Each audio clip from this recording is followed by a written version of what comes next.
mengurus atau mengelola BGN ini, maka dalam rangka itu mungkin Ibu Nani punya pertimbangan karena ingin fokus untuk pengobatan sehingga beliau melakukan pengunduran diri.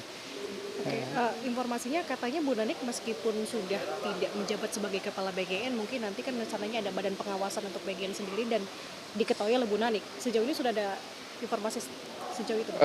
Ke arah sana sih saya belum dapat informasi ya. Yang pasti kami baru dapat informasi bahwa karena Ibu Nani sedang sakit, terus kemudian beliau ingin konsen melakukan pengobatan, maka dalam rangka itu kemudian beliau melakukan pengunduran diri karena memang kan dalam rangka penataan pengolahan BGN ini tentu dibutuhkan juga energi yang besar dan terutama soal mobilitas kepala BGN dibutuhkan sehingga bisa pembenahan BGN-nya bisa lebih cepat lagi. Ini kan Mensesnek sudah menunjuk sudah bilang kalau misalkan Pak Prabowo akan menunjuk Sudaryono menjadi kepala BGN yang baru. Nah, ini kalau misalkan Abang berarti gimana? Kan Pak Sudar sendiri itu kader Gerindra juga ya Bang? Saya pikir kalau memang kan Mensesnek sudah menyampaikan ya bahwa yang mengganti Ibu Nani sebagai kepala BGN adalah Pak Sudaryono Wamentan. Beliau orangnya saya pikir ini ya kerja-kerjanya juga bagus selama di Kementan juga dan beliau juga masih muda tentu punya energi yang besar untuk mengurusi pengelolaan BGN ke depan dan kami berharap mudah-mudahan nanti yang ditunjuk oleh Presiden untuk mengurusi BGN ini bisa lebih lebih progresif lagi lah dalam rangka pembenahan tata kelola terus kemudian bagaimana agar BGN ke depan bisa makin baik dan tentu itu menjadi harapan kita bersama.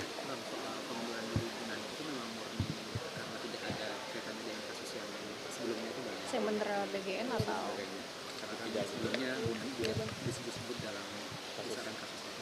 Ibu Nani kan sudah menyampaikan ya soal alasan kenapa beliau mengundurkan diri terkait soal sedang sakit terus kemudian ingin fokus melakukan pengobatan. Dalam rangka itu beliau menyampaikan ke Presiden kemudian mengundurkan diri, jadi tidak ada kaitan dengan urusan yang lain karena memang beliau ingin konsentrasi terhadap pengobatan beliau. Bang, Presiden juga rencananya akan membentuk Dewan Pengawas BGN.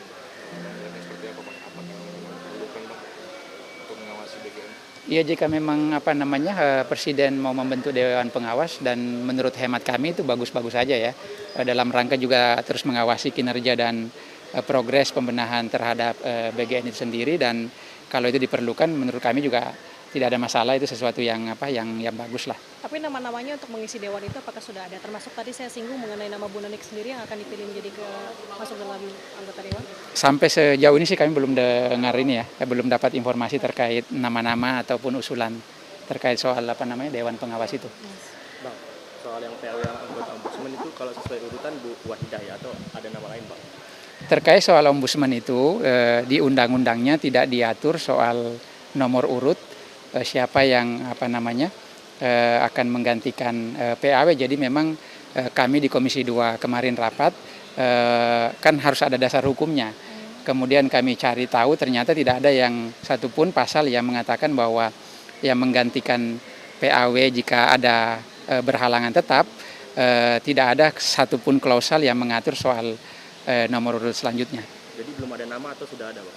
Kami sudah mengirim ke pimpinan DPR. Siapa namanya? Dicek aja ke pimpinan ya, karena yang nomor 11 bukan Bang, yang Radian dicek aja ke pimpinan DPR. Kami sudah mengirim nama ke pimpinan DPR. Tapi bukan Bu Wahidah yang Dicek aja pertimbangannya mungkin apa Bang terkait nama yang dikirimkan ke pimpinan DPR? Iya tentu nama-nama yang dikirimkan itu kan sudah masuk ke DPR, terus DPR yang memilih. Artinya Komisi 2 punya kewenangan kemudian siapa yang paling layak berdasarkan tentu hasil fit and proper test yang lalu dilakukan oleh Komisi 2. Jadi pertimbangannya murni dari fit and proper test.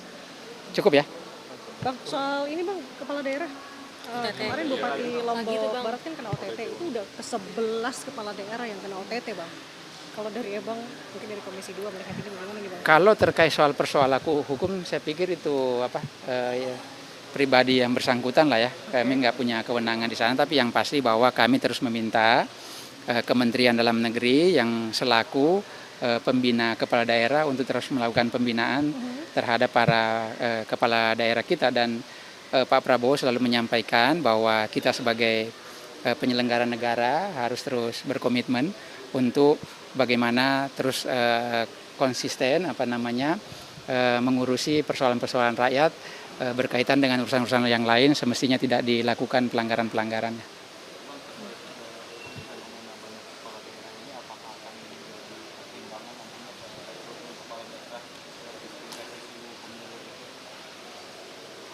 Kalau soal itu kan pribadi-pribadi ya, artinya setiap orang yang melakukan pelanggaran itu kita nggak bisa mengintervensi soal itu, karena kan itu yang bersangkutan lah yang tahu ya.